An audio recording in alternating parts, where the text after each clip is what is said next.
Kamusta po kayo? Bago po ang lahat, first things first.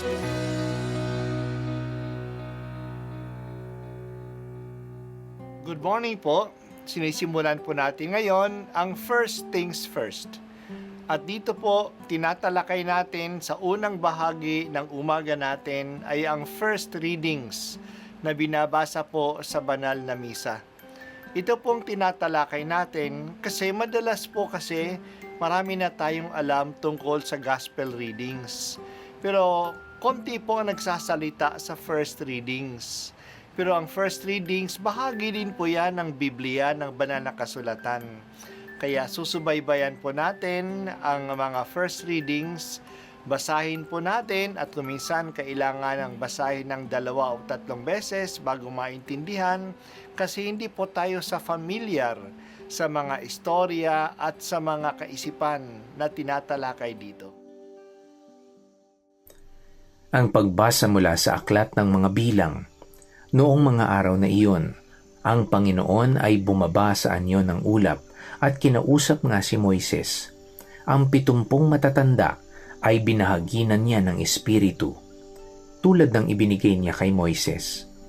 Sila'y napuspos ng kapangyarihan at nagpahayag noon, ngunit hindi na nila inulit. Ang naiwang 2 matandang lalaki sa kampamento, Edad ang pangalan ng isa at yaong isa'y Medad. Tinawag silang kasama ng 70, ngunit hindi sumama. Gayunman, binahaginan din sila ng Espiritu ng Panginoon, kaya sila'y nagpahayag na roon. Nakita pala sila ng isang binata at patakbo itong nagpunta kay Moises. Sinabi niya, sina Eldad at Medad ay nagpapahayag sa kampo. Dahil dito, sinabi ni Josue na anak ni Nun at katulong ni Moises, bakit di ninyo siya sawayin? Ngunit sinabi ni Moises, nangangamba ka bang ako'y mababawasan ng karangalan? Mas gusto ko ngang maging propeta ang lahat ng Israelita at mapuspos ng Espiritu ng Panginoon. Ang salita ng Diyos. Salamat sa Diyos. Mahilig ang mga tao na magreklamo kay Moises sa kanilang paglalakbay sa disyerto. Nahirapan na si Moises sa kanila at nakreklamo din siya sa Diyos. Napakarami na ng mga tao at ang bigat ng pamamahalaan silang lahat na nag-iisa siya. Higit silang 600,000 na ng mga lalaking mandirigma. Hindi pa kasama ang mga bata at mga babae. Pinakinggan ng Diyos ang hinaing ni Moises. Sinabihan siya na maghanap ng 70 maasahang mga leaders ng bayan. Pumili nga si Moises at dinala sa harap ng tolda ng Panginoon. Bumaba ang ulap at ibinahagi ng Diyos sa kanila ang pamumuno ni Moises. Nakapagpapahayag na rin sila sa ngalan ng Diyos. Sa ganito, may katuwang na si Moises sa pamumuno sa bayan. May 2 lalaki na kasama ng 70 pinili ni Moises, pero wala sila doon sa harap ng tolda ng Panginoon. Naiwan sila sa kampamento. Sila ay si Eldad at si Medad. Kahit na hindi mo baba ang ulap sa kanila, nakapagpahayag din sila sa ngalan ng Panginoon. Nung narinig ito ni Josue, ang kanang kamay ni Moises, gusto niyang patigilin sila. Hindi sila kasama sa grupo na binabaan ng ulap. Pinagalitan ni Moises si Josue. Bakit patigilin sila? Sabi ni Moises. Nangangamba ka ba na ako'y mawawala ng karangalan kasi dumadami na ang mga nagpapahayag? Kung pwede lang nga, ang lahat ng Israel ay mapuspos ng Espiritu ng Diyos at maging propeta. May nangyari din ganito sa panahon ni Jesus. Isinumbong ni Juan kay Jesus na nakatagpo daw sila ng isang tao nagpapalayas ng demonyo sa kanyang pangalan at hindi naman sila kasama ng kanilang grupo. Pinagbawalan niya sila. Pinagalitan din sila ni Jesus.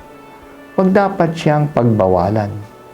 Ang hindi laban sa kanila ay panig sa kanila kahit na hindi nila kasama sa kanilang samahan.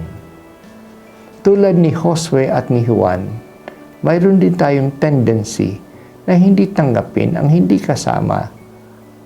kasama sa ating grupo, kahit na ang ginagawa nila ay ginagawa din natin. Dapat tayo lang at hindi yung iba na hindi naman natin kasama. Ang Espiritu Santo ba ay sa atin lang kumikilos? Dinilimitahan ba natin ang kapangyarihan ng Diyos? Tayo lang ba ang maaring gamitin ng Diyos upang makilala siya at upang gumawa ng kabutihan? Kaya nga hinikaya tayo sa ecumenism at sa interreligious dialogue. Sa ecumenism, nakikipag-usap at nakikipag-ugnayan tayo sa ibang Kristiyano na hindi Katoliko. Kung kumikilos ito ng Espiritu Santo sa kanila, pinakikinggan ng Diyos ang kanilang dasal. May magaganda din sila ng mga aral at kaugalian na galing sa salita ng Diyos. Pareho naman ang Biblia na ginagamit natin.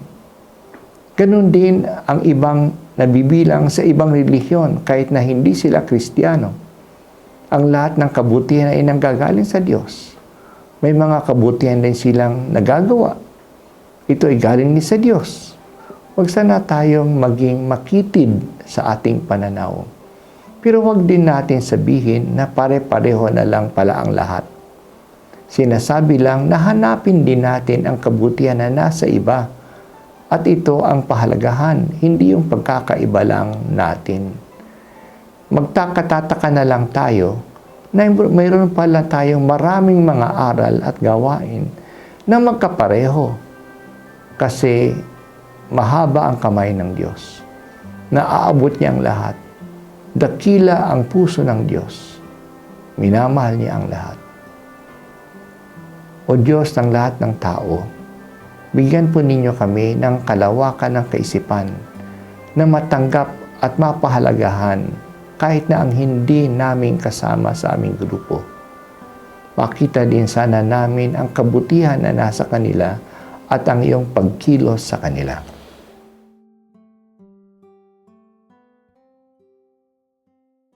At ako po ay si Bishop Broderick Pabilio dito sa First Things First.